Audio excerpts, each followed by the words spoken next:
وہ ہرس والا دل بدل دے، میرا غفلت میں ڈوبا دل بدل دے۔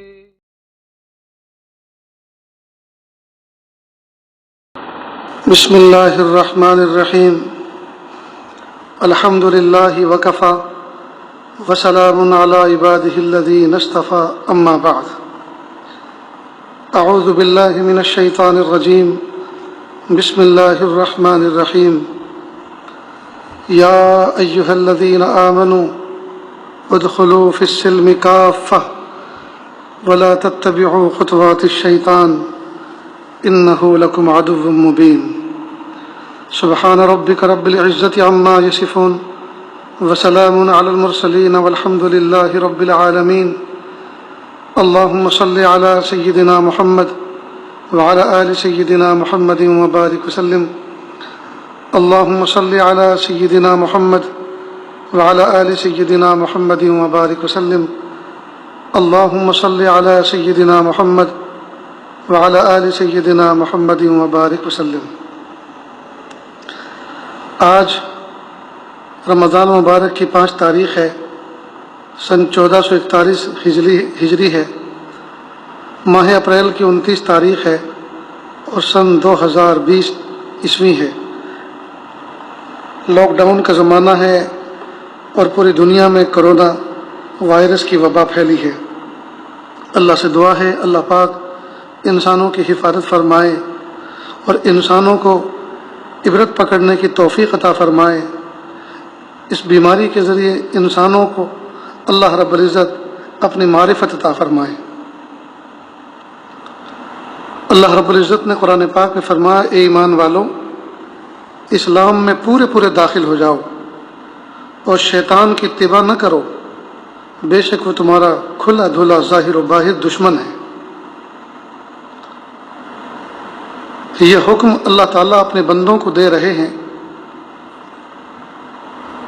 وہ رب جو کائنات کا مالک و خالق، زمین و آسمان کا مالک و خالق اور ہر چھوٹی بڑی چیز کو جانتا اور پہچانتا ہے اور نفع اور نقصان کو بھی جانتا ہے، وہ رب اپنے بندوں کو حکم دے رہا ہے، اے ایمان والو، اسلام میں پورے داخل ہو جاؤ۔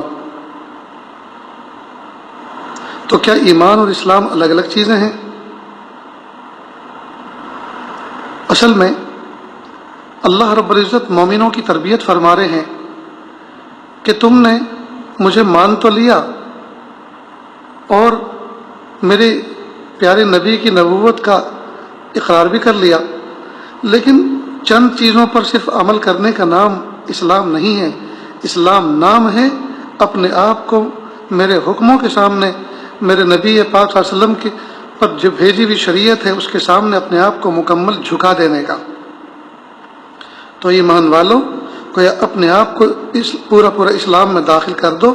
اس کا مطلب یہ ہوا کہ ہم چند چیزوں کا اقرار کر کے اپنے آپ کو یہ نہ سمجھتے پھریں کہ ہم مسلمان ہیں اور جو ہے ہم کائنات کی ہر چیز کے مالک ہیں اور جنت میں ہمارا داخلہ ہے۔ نہیں، اللہ تعالیٰ کا منشا سمجھیں۔ اللہ تعالیٰ یہ بتانا چاہ رہے ہیں کہ آپ صرف چند باتوں کا اقرار کر کے آپ اپنے آپ کو آزاد نہ سمجھیں، بلکہ پیر کے ناخن سے لے کے سر کے بال تک مکمل میرے سامنے اپنے آپ کو سپرد کر دو، اپنے آپ کو مکمل جھکا دو میرے احکام کے سامنے۔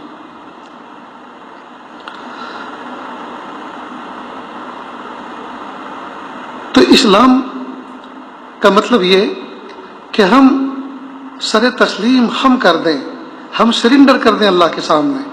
جس طرح کوئی فوجی فاتح فوج کے سامنے اپنے ہاتھوں کو اٹھا دیتا ہے اور کہہ دیتا ہے کہ میں آپ کی تابعداری اختیار کرتا ہوں، آپ جو کہیں گے وہ کروں گا اور جس بات کا حکم دو گے اس کے مانوں گا اور آپ کو نقصان نہیں پہنچاؤں گا، آپ کے مقابلے پہ کھڑا نہیں ہوں گا، میں ہاتھ اونچے کرتا ہوں، ہر وہ تکلیف دینے والی چیز جو میں اپنے ہاتھ سے چلاتا ہوں اس کو چھوڑ رہا ہوں اور دست شکست بلند کرتا ہوں۔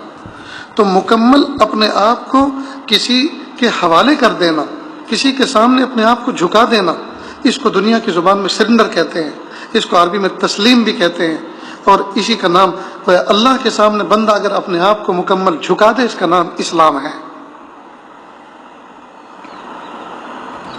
اللہ تعالیٰ نے انسان کو اشرف المخلوق بنایا اور نفع نقصان سمجھنے کی پوری اس کو فہم عطا فرمائی. اس کو اللہ پاک نے آنکھ عطا فرمائی، کان دیے، ناک دی، زبان دی، ہاتھ دیے، اور اللہ پاک نے انسان کو عقل عطا فرمائی. یہ اتنی عظیم الشان نعمتیں ہیں جو انسان کو عطا فرمائی ہیں، جو دوسری مخلوق ان سے عاری ہے. اس کو اشرف المخلوق جو بنایا. جتنی بھی دنیا میں مخلوق ہیں انسان کے علاوہ، وہ ساری کی ساری اپنے نفع نقصان کا بنیادی علم بائی برتھ پیدائشی طور پر لے کر آتی ہیں، اور انہی کے ساتھ وہ دنیا سے چلی جاتی ہیں. وہ نفع نقصان کو پیدائشی طور پر سمجھتے ہیں اور اپنی ضرورتوں کو پیدائشی طور پر وہ سمجھتے ہیں، اور بہت ہی محدود سی زندگی، بڑی لمیٹڈ سی زندگی گزار کے دنیا سے چلے جاتے ہیں. چڑیا لیجئے، مرغی لیجئے، بھینس، بکری، گھوڑے، گدھے لیجئے، یہ جتنے بھی ہیں ان کے کھانے کا، اٹھنے بیٹھنے کا طریقہ اور نفع نقصان پہچاننے کا طریقہ، ان کو کسی کو سمجھانے کی، فہمائش کرنے کی ضرورت نہیں ہے. یہ پیدائشی طور پر خود سمجھتے ہیں، خود جانتے ہیں. لہٰذا ان کے ہاں پڑھنا پڑھانا نہیں. جب پڑھنا پڑھانا نہیں تو ان کے ہاں کوئی طلب نہیں، ان کے ہاں سیکھنا سکھانا نہیں، لہٰذا ان کے ہاں کوئی ایجاد بھی نہیں. یہ جیسے دنیا میں آتے ہیں ویسے ہی چلے جاتے ہیں. آج تک کسی جانور نے کوئی چیز ایجاد کی ہو، کوئی پروڈکٹ تیار کیا ہو، کوئی کارخانہ بنایا ہو، آج تک اس کا پروف نہیں ہے، ثبوت نہیں ہے. اس لیے کہ اللہ پاک نے ان کو اتنی عقل ہی عطا نہیں فرمائی ہے. بہت محدود سی ان کی زندگی، بہت محدود سے ان کی جو ہے نفع نقصان اللہ پاک نے ان کو بتایا، بائی برتھ بتایا. جبکہ انسان نے اللہ پاک کو اپنے نفع نقصان کو سمجھنے کے لیے اللہ پاک نے انسان کو کچھ آلات علم عطا فرمائے. مثال کے طور پر آنکھ لیجئے. آنکھ کے ذریعے سے انسان اپنے نفع نقصان کی چیز کو دیکھتا ہے اور سمجھتا ہے. کان کے ذریعے سے انسان سن کر اپنے نفع نقصان کو پہچانتا ہے، سمجھتا ہے. ناک کے ذریعے سے سونگھ کر نفع نقصان کو سمجھتا ہے. زبان کے ذریعے سے چکھ کر علم حاصل کرتا ہے. ہاتھ کے ذریعے سے چھو کر کسی چیز کی گرمی اور سردی کو، سختی اور نرمی کو محسوس کرتا ہے. اور اللہ پاک نے ان 5 حواس خمسہ کے ساتھ ساتھ عقل، چھٹی حص جو ہے عقل عطا فرمائی. اس عقل کے ذریعے سے بندہ نتیجہ نکالتا ہے. اس عقل کے ذریعے سے بندہ نتیجہ نکالتا ہے. لیکن اشرف المخلوق ہونے کے باوجود اور اتنے سارے اعلی علم ہونے کے باوجود اور بہترین شاندار عقل ہونے کے باوجود پھر بھی انسان بہت ساری جگہیں، بہت وادیاں وہ ہیں جہاں ٹھوکر کھا جاتا ہے. مثال کے طور پر ذبح جانور کو لے لیجئے. انسان کو اللہ پاک نے شاکاہاری اور ماساہاری دونوں بنایا ہے. یہ ویجیٹیرین بھی ہے، نان ویجیٹیرین بھی ہے. بہت سے جانور ایسے ہیں جو صرف سبزی، گھاس پھوس کھاتے ہیں، گوشت نہیں کھاتے. لہذا ان کے دانت بھی اللہ پاک نے اس طرح کے بنائے ہیں جن کی وجہ سے لگتا ہے کہ یہ گوشت کھانے کے قابل ہے ہی نہیں. مثلا بکری ہے، گائے، بھینس ہے، ان کے نوکیلے دانت، انیاب، جن کو اردو میں قلہ کہتے ہیں، وہ قلے نہیں ہیں. یہ قلے بنے ہی ہیں گوشت کو نوچ کر کھانے کے لیے. تو ان کی دانتوں کی پروفائل کو دیکھ کر پتہ چلتا ہے کہ اللہ تعالیٰ نے ان کو سبزی کھانے والا جانور بنایا ہے، گھاس پھوس کھانے والا جانور بنایا ہے. یہ شاکاہاری ہیں. لیکن کچھ جانور وہ ہیں جن کے انیاب ہوتے ہیں، قلے ہوتے ہیں، نوکیلے دانت ہوتے ہیں، وہ چیر پھاڑ کر کے کھاتے ہیں. وہ صرف ماساہاری ہوتے ہیں، وہ شاکاہاری نہیں ہوتے. انسان کو اللہ پاک نے ماساہاری بھی بنایا، شاکاہاری بھی بنایا. اس کو ویج کھانے والا بھی بنایا اور نان ویج کھانے والا بھی بنایا. اس لیے اللہ پاک نے اس کو انیاب، نوکیلے دانت عطا فرمائے جو پیدائشی طور پر بنے ہی اس لیے ہیں تاکہ گوشت کو نوچ کر کھایا جائے. یہ الگ بات ہے کہ کوئی اپنے عقیدے کے طور پر اور سمجھ کے طور پر اور بچپن سے ماں باپ کے نفرت دلانے کی وجہ سے وہ گوشت کھانے سے نفرت کرتا ہو اور بچتا ہو، ڈرتا ہو، وہ الگ بات ہے. یوں کسی بچے کو بچپن سے روٹی سے ڈرایا جائے تو وہ روٹی سے بھی ڈرنے والا بن جائے گا. لیکن فطرتاً اللہ پاک نے انسان کو گوشت خور بنایا ہے. تو جب یہ گوشت خور ہے تو انسان کی عقل تو یہ کہتی ہے کہ گوشت تو سب برابر ہے، پھر سب کھایا جائے. لہٰذا چائنا والے کھاتے ہی ہیں، اب پتہ نہیں اب کھائیں گے کہ نہیں کھائیں گے آئندہ. لہٰذا عقل کی بنیاد پر اور ترازو پر اگر صرف پرکھیں تو عقل کہے گی جب بکرا کھاتے ہو تو پھر کتا کیوں نہیں کھاتے؟ جب مرغ کھاتے ہیں تو پھر چیل کیوں نہیں کھاتے، شاہین کیوں نہیں کھاتے؟ غرض یہ کہ اگر عقل کی بنیاد پر، اس کی ترازو پر پرکھنے جائیں گے تو ہمیں عقل نہ جانے پھر کیا کیا کام کا ارتکاب کروائے گی۔ اسی طرح سے جب آدمی بیوی کے ساتھ رشتے ازدواج کے ساتھ منسلک ہوتا ہے اور تنہائی کا وقت اس کے ساتھ گزارتا ہے، تو اگر صرف عقل کی بنیاد پر پرکھیں تو عقل تو کہے گی کہ جو کام بیوی کے ساتھ جائز ہے تو پھر وہ بہن کے ساتھ بھی تو جائز ہے۔ اللہ ہم سب کی حفاظت فرمائے۔ تو صرف عقل تو ظاہر کو دیکھے گی اور ججمنٹ دے گی کہ بیوی وہ بھی 2 ہاتھ 2 پیر 2 آنکھ 2 کان والی ہے، وہ بھی گوشت پوشت کا ایک مجموعہ ہے، وہ بھی ایک ذات ہے، اسی طرح کی بیٹی بھی ہے، اسی طرح کی بہن بھی ہے، اسی طرح کی ماں بھی ہے۔ تو اگر صرف عقل کے ہم پجاری بنے، عقل کی ماننے والے بنے، تو عقل تو نہ جانے ہم سے کیا کیا کروا دے گی۔ لیکن قربان جائیں جس کائنات نے بلند آسمان کو بنایا، جس رب نے چمکتے دمکتے سورج اور چاند کو بنایا، جس رب نے موجیں مارتا ہوا سمندر بنایا، جس رب کائنات نے فلک بوز پہاڑوں کو بنایا، جس اللہ پاک نے سبززار زمین کو بنایا، جس اللہ پاک نے اس کے اندر پھول کھلائے، جس رب کائنات نے اس زمین کو سجایا، اس رب کائنات نے اس کائنات میں جو اس کائنات کا دلہا ہے اشرف المخلوق، اس کے نفع اور نقصان کی چیزوں کو بھی بتلایا۔ صرف اس کے ظاہری جو آلات علم اللہ پاک نے اس کو عطا فرمائے ہیں، صرف اسی کے اوپر موقوف نہیں رکھا، اسی اپنی سمجھ پر اس کو نہیں چھوڑا، بلکہ اللہ پاک نے ایک مضبوط رہبری اس کی فرمائی، اور وہ ہے علم وحی کے ذریعے سے رہبری۔ اگر علم وحی انسان کے پاس نہ ہو تو آدمی صبح کو کچھ اور ہوگا، دوپہر کو کچھ اور ہوگا، شام کو کچھ اور ہوگا۔ صرف اگر عقل کی مان کر چلے گا تو نہ جانے یہ کتنی ٹامک ٹوئیاں مارے گا، نہ جانے کتنی گمراہیوں کا ارتکاب کرے گا۔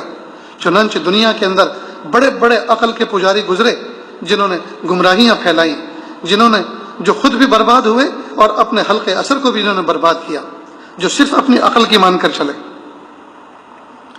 عقل کے اوپر اللہ رب العزت نے وحی کو رکھا ہے اور عقل کو اس کے تابع بنایا ہے۔ کہ عقل کو انسان نے اللہ پاک نے انسان کو فہم ضرور عطا فرمائی، لیکن فہم بھی ایک جگہ جا کر سرنڈر کر جاتی ہے، ایک جگہ جا کر تھک جاتی ہے، ایک جگہ جا کر بیٹھ جاتی ہے، ایک جگہ جا کے ہتھیار ڈال دیتی ہے۔ اس سے آگے پھر اللہ رب العزت اس کی رہبری فرماتے ہیں، جہاں سے اس کی رہبری شروع ہوتی ہے وہ علم وحی کے ذریعے سے رہبری ہوتی ہے۔ تو علم وحی جس کو دین بھی کہتے ہیں، جس کو شریعت بھی کہتے ہیں، یہ اللہ پاک نے اتنا عظیم الشان تحفہ عطا فرمایا۔ ہمیں تو پیدائشی طور پر اللہ پاک نے عطا فرمایا، اس میں ہمیں کچھ محنت نہیں کرنی پڑی، اس لیے ہم اس کی قدر نہیں کر پا رہے۔ جو لوگ بعد میں ایمان قبول کرتے ہیں، بعد میں شریعت کی خوبیوں کو دیکھتے ہیں، ان سے پوچھو کہ ایمان کا مزہ کیا ہے اور شریعت کا لطف کیا ہے۔ اللہ رب العزت نے اس آیت مبارکہ میں جو فرمایا، یا ایھا الذین آمنوا، اے ایمان والو، ادخلوا فی السلم کافہ، اسلام میں پورے داخل ہو جاؤ، اپنے آپ کو جھکا دو اسلام کے احکام کے سامنے، اللہ کی شریعت کے سامنے اپنے آپ کو جھکا دو، اور اپنی عقل کی نہ مانو، شریعت جو کہہ رہی ہے اس کی مانو، اس لیے کہ تمہاری عقل بڑی محدود، جس طرح سے تمہیں 5 دوسرے احساسات دیے ہیں وہ محدود، آنکھ دی اس کے ذریعے سے تم علم حاصل کرتے ہو، لیکن کچھ کلومیٹر کا دیکھ سکتے ہو، اس کے آگے تم بلائنڈ ہو، تمہیں پتہ نہیں چلتا آگے ہے کیا۔ ہم نے تمہیں کان دیے، کچھ دور کی آواز کو تم سن سکتے ہو، اس کے بعد تمہاری قوت سامیہ جواب دے جاتی ہے۔ تمہیں ناک بھی دی، اگر ذرا سا کوئی عرض عارض کو پیش آ جاتا ہے، مثلا نزلہ زکام ہو گیا تو ناک بھی جواب دے جاتی ہے، اس کے ذریعے سے بھی آپ نفع نقصان کا علم حاصل نہیں کر سکتے۔ ہم نے تمہیں زبان دی، زبان چکھ کر نفع نقصان کا علم حاصل کرتی ہے، لیکن زبان بھی کئی مرتبہ دوسرے اعضاء کی بیماری کی وجہ سے زبان کا ذائقہ کڑوا ہو جاتا ہے، یہ بھی ججمنٹ نہیں دے سکتی۔ ہم نے ہاتھ دیے، لیکن یہ ہاتھ بھی محدود صلاحیتوں کے مالک ہیں، بہت زیادہ کام یہ نہیں کر سکتے۔ تو پھر ہم نے چھٹی حص آپ کو عقل دی، یہ عقل بھی محدود ہے، اس کی بھی ایک رینج ہے، اس سے آگے یہ اس کی فہم اور اس کی سمجھ جواب دے جاتی ہے۔ کہ لوگوں سمجھ لو اچھی طرح سے، جہاں ہم نے آپ کو وحی کا علم دیا، اب وہ بات عقل سے تمہاری سمجھ میں آئے یا نہ آئے، جو ہم کہیں وہ کرنا، اس میں تمہارا نفع ہے، اور جس سے بچائیں اس سے بچنا، اس میں تمہارا نفع ہے، دنیا میں بھی اور آخرت میں بھی۔ لیکن ہائے افسوس ہمارا حال یہ ہے کہ چند احکام کو ہم فالو کر رہے ہیں. مثلا ہم نماز پڑھتے ہیں، بہت سے ایسے ہیں جو صرف نماز پڑھتے ہیں اور صرف نماز کو دین سمجھتے ہیں، زکوٰۃ نہیں دیتے. رمضان کے روزے جینا آیا تو رکھ لیا، موسم مناسب ہے تو رکھ لیا، جی موسم سخت ہے جی تو چھوڑ دیا، وہ بھی اپنی مرضی کا. تو وہ صرف چند اجزاء پر یا چند عبادات پر عمل کرنے کا نام جو ہے وہ ایمان اور اسلام سمجھتے ہیں. اللہ تعالیٰ اپنے محبوب صلی اللہ علیہ وسلم کے ذریعے سے ہمیں یہ خبر دے رہے ہیں کہ اسلام میں پورے داخل ہو جاؤ. جز وقتی طور پہ آپ مومن مت بنو، جز وقتی طور پہ مسلمان مت بنو کہ تم مسجد میں آ گئے تو مسلمان بن گئے، یہاں تمہارے سر پر ٹوپی بھی آ گئی، یہاں تمہاری نظریں بھی جھکی ہیں، یہاں تمہارا دل بھی جھکا ہوا ہے، یہاں تمہارا جسم بھی جھکا ہوا ہے، اور تم یہاں اللہ کی طرف تھوڑی دیر متوجہ ہو، اور جب مسجد سے باہر نکلے ٹوپی سر سے اتار کر تہہ کر کے جیب میں رکھی، اور اب چشمہ لگایا اور دنیا کو دیکھ رہے ہیں عقل کی نظر سے، اور اب نفع نقصان کو اپنے عقل کی بنیادوں پر حاصل کر رہے ہیں. آفس میں بیٹھے ہیں، جھوٹ بول رہے ہیں، دھوکہ دے رہے ہیں، کم تول رہے ہیں، اور سوچ رہے ہیں کہ میں تو بہت بڑا مسلمان ہوں، میں نماز پڑھ کر آیا ہوں، میں یہاں سے شاپ بند کر کے جاب بند کر کے شٹر ڈال کر میں یہاں سے مسجد میں جانے والا ہوں، اس کے بعد میں اپنے گھر جاؤں گا. تو اس کا مطلب یہ کہ ہم نے صرف نماز پڑھنے کو دین سمجھا اور اسلام سمجھا، اور تجارت کو شریعت کے مطابق اللہ تعالیٰ کے احکام کے مطابق کرنے کو ہم نے دین کا جز ہی نہیں سمجھا. وہ تو اپنی عقل کی پیداوار سمجھی کہ اپنی عقل سے ہم نفع نقصان حاصل کریں گے، نقصان سے بچیں گے اور نفع حاصل کریں گے. اللہ پاک اس آیت مبارکہ میں واضح طور پر کھلے دھلے انداز سے مومنوں کو دعوت دے رہے ہیں، اے اہل ایمان، اے میرے ماننے والوں، سن لو، سمجھ لو، جان لو، اچھی طرح سے سمجھ لو. ادخلوا فی السلم کافہ، آدھا تیتر آدھا بٹیر مت بنو، دن کے مسلمان رات کے کافر مت بنو، جلوت کے پارسا خلوت کے پاپی مت بنو. مخلوق کے سامنے مومن، مخلوق کے سامنے نیک، مخلوق کے سامنے پارسا، اور تنہائیوں میں شیطان کو شرما دینے والے کاموں کا ارتکاب مت کرو.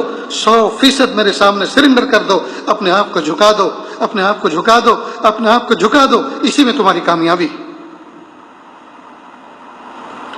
ہائے ہائے، کتنے افسوس کی بات ہے، اسلام کے چند احکام کو ہم اپنائے ہوئے ہیں اور ان کو پابندی سے کر رہے ہیں. چہرے پہ داڑھی سجا لی، سر پہ ٹوپی اوڑھ لی، اور چند وقت کے ہم نے نمازوں کی پابندی کر لی، باقی سارے کے سارے معاملات چوپٹ، سارے کے سارے معاملات چوپٹ. اس لیے عاجز دوپہر کی مجالس میں کئی دفعہ اس بات کو کہہ چکا، اور مختلف مواقع پر اس بات کو واضح کر چکا کہ اسلام کی بنیاد 5 چیزوں پر ہے. وہ اسلام 5 چیزوں کا مجموعہ ہے. اسلام کی تعلیمات 5 حصوں میں گویا تقسیم کی جا سکتی ہے: عقائد، عبادات، معاملات، معاشرت اور اخلاق. جب تک ہم ان 5 چیزوں کو 100% مضبوطی کے ساتھ نہیں اپنائیں گے، نہیں ان پر جمیں گے اور اپنے کو ان میں نہیں ڈھالیں گے اور ان کے مطابق اپنے آپ کو راؤس نہیں کریں گے، وہاں تک ہم مومن کہلائے جانے کے قابل نہیں ہیں. ہمارے عقائد بھی بہترین ہوں، ہماری عبادات بھی پوری ہوں. جس موقع پر اللہ پاک جس چیز کا ہمیں حکم دے، ہم شوق کے ساتھ، محبتوں کے ساتھ اس کو ادا کریں. نماز کا حکم دیا تو نماز ادا کریں. اللہ پاک نے زکوٰۃ کا حکم دیا، مال موجود ہے، سال پورا ہو چکا، ہم محبتوں کے ساتھ زکوٰۃ خوش دلی کے ساتھ ادا کریں. اس کو ٹیکس نہ سمجھیں. یاد رکھیں، جو آدمی ٹیکس سمجھتا ہے اس کی عبادت ہی قبول بوجھ سمجھ کر دے رہا ہے. اللہ کو یہ پسند نہیں. اللہ تعالیٰ کے ہمارے زکوٰۃ کے محتاج ہیں. ارے اللہ پاک جو ہم سے مال نکلوا رہے ہیں وہ تو الٹا ہمیں ہی دینے کے لیے نکلوا رہے ہیں، اس لیے کہ زکوٰۃ دیں گے تو مال میں برکت آئے گی، مال پاک صاف ہوگا. تو زکوٰۃ دینے کا وقت آئے تو اس کو ٹیکس سمجھ کر، اپنے آپ پر بوجھ سمجھ کر، اپنے آپ پر جرم سمجھ کر، ڈنڈ سمجھ کے نہ دیں، بلکہ عبادت سمجھ کر محبتوں کے ساتھ، شوق کے ساتھ ادا کریں. حج کا موقع ہے، محبتوں کے ساتھ حج ادا کریں.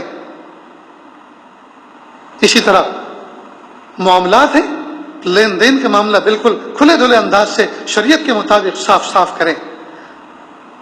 پورا تولیں، جو دکھائیں وہی پیش کریں، جو بولیں وہی تولیں. ایسا نہ ہو کہ بول کچھ اور رہے ہیں، تول کچھ اور رہے ہیں، دکھا کچھ اور رہے ہیں، دے کچھ اور رہے ہیں.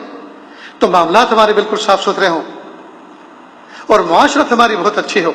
ایسا نہ ہو کہ ہم مسجدوں کے اندر دھڑلے کے ساتھ بیان کر رہے ہوں، مسجدوں کے ساتھ مجمع کو ہلا دینے والے بیان کر رہے ہوں، اور گھر کے اندر گھر کے ایک ایک بچے کو رلا کے رکھا ہے، بیوی کے آنکھوں میں آنسو سجا کے رکھے ہیں، ایسی تکلیف دے رکھی ہے کہ بچے سوچتے ہیں کہ یہ باپ اگر یہاں گھر سے کہیں چلا جائے سفر پر تو کچھ سکون کی چین کی سانس لے سکیں ہم۔ معلوم ہوا کہ 5 شعبوں پر جم کر محبتوں کے ساتھ عظمتوں کے ساتھ ہم عمل کریں گے تب ہم مومن کہلائیں گے اپنے آپ۔ تو دوستو، اس گفتگو کے تناظر میں ہم ذرا سوچیں کہ ہم کون سے درجے کے مسلمان ہیں۔ ہم تو مسلمان کہلانے کے قابل اپنے آپ کو سمجھ بھی نہیں سکتے، ہمیں تو شرم آتی ہے۔ کیا مسلمان ایسا ہوتا ہے؟ مسلمان کا ظاہر کچھ اور باطن کچھ اور، قول کچھ اور فعل کچھ اور، صبح کچھ اور شام کچھ اور، معاملات کچھ اور، اندر کچھ اور ظاہر کچھ اور۔ یہ درنگی اللہ تعالیٰ کو پسند نہیں ہے۔ اللہ پاک نے مومنوں کو واضح طور پر فرمایا، یا ایھا الذین آمنوا ادخلوا فی السلم کافہ، اے ایمان والو، میرے ماننے والو، اے کلمے کی تصدیق کرنے والو، کلمے کا اقرار کرنے والو، رسالت کا اقرار کرنے والو، صرف ابھی اتنا ہی نہ سمجھو، آگے جہاں اور بھی ہیں اس میں بھی اپنے آپ کو پورا اتارو اور میرے سامنے اپنے آپ کو مکمل پیش کر دو، سرنڈر کر دو، میرے سامنے مکمل جھکا دو۔ ادخلوا فی السلم کافہ، 100% اسلام میں داخل ہو جاؤ۔ ولا تتبعوا خطوات الشیطان، اور شیطان کی پیروی مت کرو۔ انہ لکم عدو مبین، سمجھ لو، جان لو اچھی طرح سے، میرے سے بڑا خیر خواہ تمہارا کوئی نہیں ہے، وہ تمہارا کھلا دشمن ہے، وہ تمہارا کھلا دشمن ہے۔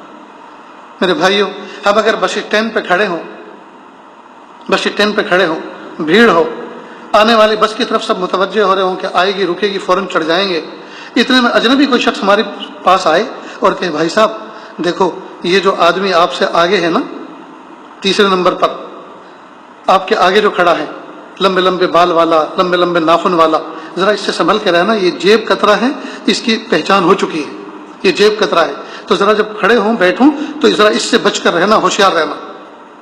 تو ہم اس کا احسان مانتے ہیں کہ اس نے ہمیں، حالانکہ وہ جو بتانے والا تھا ہمارا کوئی سگا نہیں تھا، ہمارا کوئی دوست نہیں تھا، بس اس نے ہمیں شریف سمجھ کر، اچھا انسان سمجھ کر، ہمارے چہرے کو دیکھ کر اچھا انسان سمجھ کر ہماری اس نے یہ خیرخواہی کی، تو ہم اس کو جانتے نہیں ہیں، اس کو پہچانتے نہیں ہیں۔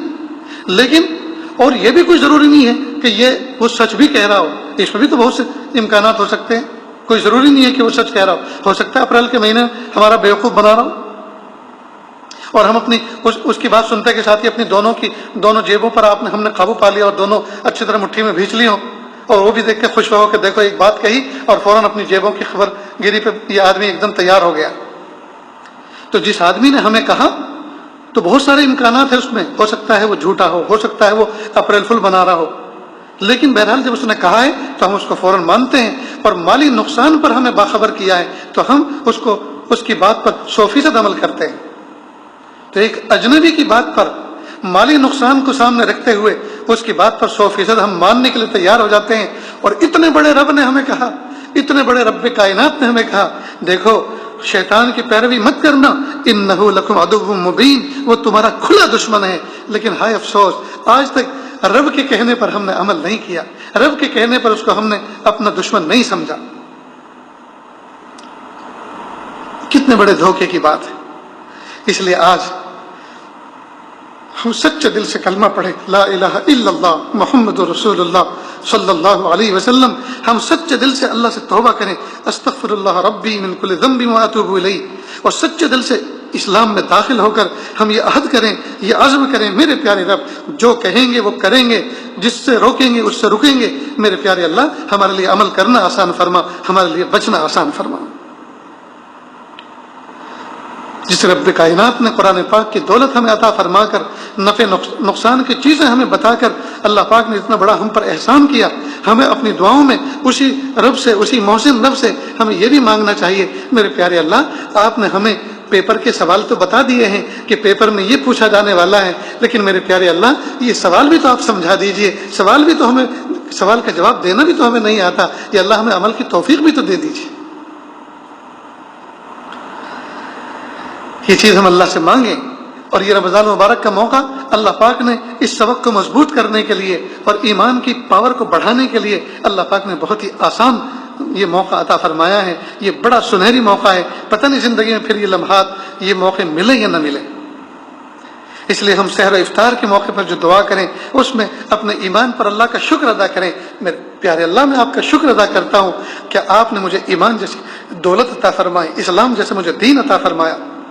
میرے پیارے اللہ، دورنگی سے مجھے بچا دیجئے، مجھے بچا لیجئے، یک رنگی مجھے عطا فرما دیجئے. اللہ اسلام پہ مجھے استقامت عطا فرما دیجئے. یا اللہ اسلام کی عظمت میرے دل میں رگ و ریشے میں جما دیجئے. میرے پیارے اللہ، ایمان کی محبت میرے اندر میرے رگ و ریشے میں سما دیجئے. میرے پیارے اللہ، مجھے اس کا خوگر بنا دیجئے.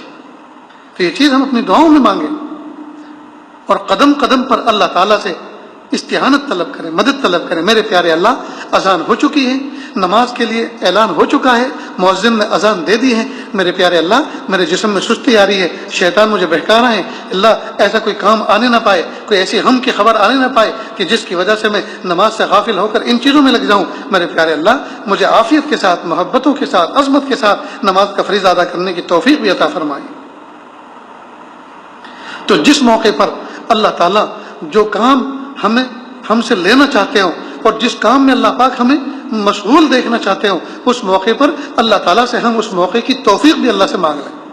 کہ اللہ، رمضان کے روزے آ رہے ہیں، رمضان سے پہلے کہ پیارے اللہ عافیت کے ساتھ رمضان نصیب ہے. پیارے نبی صلی اللہ علیہ وسلم نے ہمیں رجب کی شعبان کے مہینے سے اللہ پاک نے، محبوب صلی اللہ علیہ وسلم نے ہمیں دعائیں مانگنے کا طریقہ سے، اللہم بارکنا فی ورجب و شعبان وبلغنا الی رمضان. دیکھیے رمضان کی اہمیت محبوب صلی اللہ علیہ وسلم نے کس انداز سے بیان فرمائی کہ محبوب اتنے پیارے نبی، اتنے عظیم ہستی ہونے کے باوجود رجب سے دعائیں مانگنا شروع کر رہے ہیں رمضان تک پہنچنے کے لیے، رمضان کے روزے نصیب ہونے کے لیے، حاصل کرنے کے لیے اللہ پاک سے دعائیں مانگ رہے ہیں اور اپنی امت کو مضمون سکھا رہے ہیں. تو ہم بھی جو بھی حکم اللہ کا ہماری طرف متوجہ ہونے والا ہو، اسی وقت اس سے پہلے اللہ پاک سے توفیق مانگے، دعا مانگے. میرے پیارے اللہ، جو حکم آپ کا ہماری طرف متوجہ ہو رہا ہے، یا اللہ اس حکم کو ادائیگی کا سلیقہ عطا فرمائیے، توفیق عطا فرمائیے، محبتوں کے ساتھ کرنے کی توفیق عطا فرمائیے اور پھر قبول بھی فرما لیجیے. میرا اللہ تعالیٰ سے دعا ہے کہ اللہ رب العزت ہمیں کامل مومن بنا دے، اسلام کے احکام پر عمل کرنے والا بنا دے، مکمل اللہ کے سامنے جھکنے والا بنا دے.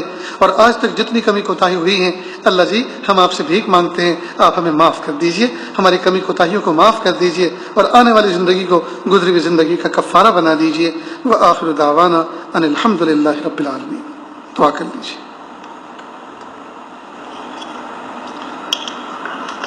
بسم اللہ الرحمن الرحیم. الحمد للہ رب العالمین الرحمن الرحیم مالک یوم الدین. ایاک نعبد و ایاک نستعین. ایاک نعبد و ایاک نستعین. ایاک نعبد و ایاک نستعین. اهدنا الصراط المستقیم صراط الذین انعمت علیہم غیر المغضوب علیہم ولا الضالین. آمین یا رب العالمین. میرے پیارے اللہ، ہم ظاہر میں آپ کے بندے اور بندیاں ہیں، حقیقت میں نہایت گندے ہیں. اللہ ہمارے دلوں کی گندگی کو دور فرما، ہمیں اپنی بندگی کا سلیقہ عطا فرما، شرمندگی والے کاموں سے ہماری حفاظت فرما، برے دن سے، بری بات سے، بری رات سے، برے انجام سے ہماری حفاظت فرما، سوء خاتمہ سے ہماری حفاظت فرما. میرے پیارے اللہ، پہلے عشرے کے آج 5 روزے مکمل ہونے جا رہے ہیں. میرے پیارے اللہ، جس طرح سے آج 5 روزے مکمل ہوئے، اگلے 5 بھی پورے ہو جائیں گے اور اس کے بعد پھر 10 پورے ہو جائیں گے اور پھر آخری عشرہ بھی پورا ہو جائے گا. ہائے میرے پیارے رب، آج تک ہم آپ سے کچھ نہ مانگ سکے، میرے پیارے اللہ دے دیجئے. اللہ اپنی محبت دے دیجئے، اپنی معرفت دے دیجئے، اپنا قرب دے دیجئے، اپنی ولایت دے دیجئے.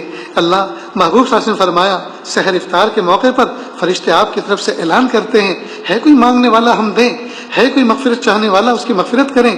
ہے میرے پیارے رب، ہم آپ سے بھیک مانگ رہے ہیں کہ اللہ اپنی محبت دے دیجئے، اپنی معرفت دے دیجئے، اپنا قرب دے دیجئے، اپنی ولایت دے دیجئے، مقام احسان دے دیجئے، مقام احسان کا کامل احساس دے دیجئے، مقام قرب دے دیجئے، مقام قرب دے دیجئے اور قرب کا کامل احساس دے دیجئے. میرے پیارے اللہ دے دیجئے، رب کریم دے دیجئے. گناہوں کی نفرت دل میں بسا دیجئے، گناہوں کی گھن طبیعت میں بسا دیجئے. جس طرح مرے ہوئے کتے اور خنزیر سے ایک طبی طور پر گھن ہوتی ہے، آدمی اس کو دیکھتا ہے تو نفرت کرتا ہے. میرے پیارے اللہ، گناہوں سے اور آپ کی نافرمانیوں سے ہمیں طبی نفرت، طبی گھن ہماری طبیعتوں میں پیدا فرما دیجئے. میرے پیارے اللہ، میرے پیارے رب، پیر کے ناخن سے لے کے سر کے بال تک گناہوں میں ڈوبے ہوئے، معصیت میں جکڑے ہوئے ہیں، میرے پیارے اللہ معاف کر دیجئے اور دھوبی بیٹا چاند سا بنا دیجئے، میرے پیارے اللہ دھوبی بیٹا چاند سا بنا دیجئے، میرے پیارے اللہ رمضان مبارک کی برکت سے یا اللہ ہمیں تقویٰ دے دیجئے، ہمیں پاکیزگی دے دیجئے، ہمیں اپنی معرفت دے دیجئے، اپنا قرب دے دیجئے، اپنی ولایت دے دیجئے، اللہ ہمیں استقامت دے دیجئے، اللہ ہمیں استقامت دے دیجئے، اللہ ڈگمگانے سے ہماری حفاظت فرمائیے کہ اللہ پیروں کے نیچے جیسے پتھر کی چٹان ہوتی ہے اور بندہ اس پہ کھڑا ہوتا ہے تو وہ ڈگمگاتا نہیں ہے، اس کے پیروں کے نیچے کیچڑ نہیں ہوتا، دلدل نہیں ہوتی کہ وہ دھنسنے کا اس کو خوف ہو، پیروں کے نیچے اگر پتھر کی چٹان ہو تو بندہ استقامت کے ساتھ کھڑا رہتا ہے۔ میرے پیارے اللہ ایسے ہمیں استقامت کا پہاڑ بنا دیجئے، اللہ ہمیں استقامت کا پہاڑ بنا دیجئے، اللہ ولایت کا نور عطا فرما دیجئے، دل کا سرور عطا فرما دیجئے، اللہ تقویٰ دے دیجئے، رب کریم تقویٰ دے دیجئے، رب کریم تقویٰ دے دیجئے، پیر کے ناخن سے لے کے سر کے بال تک یا اللہ بدن کا رواں رواں یا اللہ متقی بن جائے، اللہ تقوی کا نور دے دیجئے، اللہ تقوی کا نور دے دیجئے، اللہ وہ کون سی نعمت ہے جو نہیں کھائی، یا اللہ وہ کون سا لباس ہے جو نہیں پہنا، میرے پیارے اللہ آپ نے ہمارے سب کے شوق تو پورے کر رکھے ہیں، ساری ضرورتیں تو پوری کر رکھی ہیں، میرے پیارے اللہ اب ہمیں شوق ہے، یا اللہ اب شوق ہے، اب ضرورت ہے ہمیں تقوی کی، اللہ جی تقویٰ دے دیجیے، اللہ جی تقویٰ دے دیجیے، اللہ ہم بھیک مانگ رہے ہیں، اللہ جی بھیک میں دے دیجیے، میرے پیارے رب آپ نے تو قرآن پاک میں فرمایا وَأَمَّا السَّائِلَ فَلَا تَنْهَرْ، سائل کو جھڑکو نہیں، سائل کو ڈانٹو نہیں، میرے پیارے اللہ جب سائل کا آپ نے ہمارے اوپر حق رکھا اور ان کو نہ ڈانٹنے اور نہ جھڑکنے کا ہمیں حکم دیا تو آج ہم بھی تو سائل بن کر آپ سے بھیک مانگ رہے ہیں، تو اللہ آپ ہمیں تقویٰ نہیں دیں گے؟ اللہ جی دے دیجیے، اللہ اگر آپ تقویٰ دے دیں گے تو اللہ آپ کے خزانے میں کوئی کمی نہیں آئے گی، کوئی کمی نہیں آئے گی، میرے پیارے اللہ ہمارا کام بن جائے گا، ہمارا کام بن جائے گا، میرے پیارے رب ہم نے دیکھا بچہ اسکول کی تیاری کر کے نہا دھو کے سیاہی سرما لگا کر اور بستہ پیچھے لٹکا کر گھر سے چند قدم باہر نکلتا ہے، پھر واپس پلٹ کے آتا ہے، ابو پوچھتے ہیں بیٹا کیوں آئے؟ ابو میرے پاس قلم نہیں ہے، کل بھی میرے ٹیچر نے میرے استاذ نے مجھے دھوپ میں کھڑا کیا تھا، سب کے سامنے مجھے میری انسلٹ کر دی تھی، مجھے شرمندہ کر دیا تھا، ابو یا تو مجھے پیسے دے دو یا آپ کے پاس کوئی قلم ہو تو مجھے قلم دے دو۔ باپ فوراً اٹھتا ہے، الماری کھولتا ہے اور ایک قیمتی قلم جو کہیں فورین سے لے کر آیا تھا وہ پیش کرتا ہے، بیٹا یہ بہت قیمتی قلم ہے، میرے کام تو آج کل فون سے کمپیوٹر سے سب ہو جاتے ہیں، مجھے اب اس کی زیادہ ضرورت نہیں ہے، یہ آپ رکھو، محنت سے پڑھو اور آگے بڑھو۔ باپ اپنی ضرورت سے زائد چیز بچے کو دے کر خوش ہوتا ہے، میرے پیارے رب آپ کے پاس تو نعمتوں کے خزانے ہیں اور آپ کے کسی کام کے نہیں ہیں، آپ نے بنائی ہیں دینے کے لیے اور ہم بیٹھے ہیں لینے کے لیے، اللہ جی دے دیجئے، رب کریم دے دیجئے، تقویٰ دے دیجئے، پاکیزگی دے دیجئے، معرفت دے دیجئے، اپنا عشق دے دیجئے، اپنی ولایت دے دیجئے، اپنی محبت دے دیجئے، میرے پیارے رب دے دیجئے، پیارے رب دے دیجئے، پیارے رب دے دیجئے، ہمیں ضرورت ہے، اللہ جی ہمیں ضرورت ہے، آپ کو ضرورت نہیں ہے تقوی کی، ہمیں ضرورت ہے اور آپ کے پاس خزانے ہیں، اللہ جی دے دیجئے اور کوئی کمی آنے والی نہیں، اللہ جی متقی بنا دیجئے، کہ اللہ ہاتھوں کا تقوی، آنکھوں کا تقوی، کانوں کا تقوی، زبان کا تقوی، قدم کا تقوی، بدن میں یا اللہ جس وقت جس تقوی کی ضرورت ہے یا اللہ وہ تقوی کی صفت پیدا فرما دیجئے، یا اللہ ہر چیز کا تقوی ہمیں عطا فرما دیجئے، میرے پیارے رب یہ روزے ہمارے صرف فاقے نہ بن جائیں، یا اللہ پیر کے ناخن سے لے کے سر کے بال تک یا اللہ ہمارا بدن کا رواں رواں روزے کی عبادت کی خوبیوں سے لطف اندوز ہو، یا اللہ ایسی شان کا روزہ رکھنے کی توفیق عطا فرما، یا اللہ ہمارا پیروں کا بھی روزہ ہو، ہاتھوں کا بھی روزہ ہو، نگاہوں کا بھی روزہ ہو، کان کا بھی روزہ ہو، شرمگاہ کا بھی روزہ ہو، یا اللہ ہم ہر بری چیز سے بچیں، ہم آپ کی معصیت کے ارتکاب سے بچیں، یا اللہ ہمیں ایسی شان والا روزہ رکھنے کی توفیق عطا فرما، میرے پیارے رب جس وبا اور جس بیماری سے پوری دنیا ششدر ہے، میرے پیارے اللہ سارے انسانوں کو اس بیماری سے عبرت پکڑنے کی توفیق عطا فرما، یا اللہ اپنی معرفت لوگوں کو نصیب فرما، اپنی معرفت لوگوں کو نصیب فرما، اور یا اللہ اس بیماری کے ذریعے سے متکبروں کے تکبر کو توڑ دیجئے، متکبروں کے تکبر کو توڑ دیجئے، یا اللہ کافروں کے کفر کو توڑ دیجئے اور ان کو ایمان کی توفیق عطا فرما دیجئے، ایمان کی توفیق عطا فرما دیجئے، ایمان کی توفیق عطا فرما دیجئے، میرے پیارے اللہ جو مانگا عطا فرما، جو مانگنے سے رہ گیا وہ بھی عطا فرما، اللہ جی مانگنا نہیں آتا بن مانگے عطا فرما، مانگنے کا ڈھنگ اور سلیقہ عطا فرما، یا اللہ ان دعاؤں پر عورت اور مرد دور دراز نہ جانے دنیا میں کہاں کہاں لوگ آمین کہہ رہے ہیں، یا اللہ جو آمین کہنے والے ہیں ان کے دلوں کے اندر کچھ تمنائیں ہیں، یا اللہ ان کے دلوں میں کچھ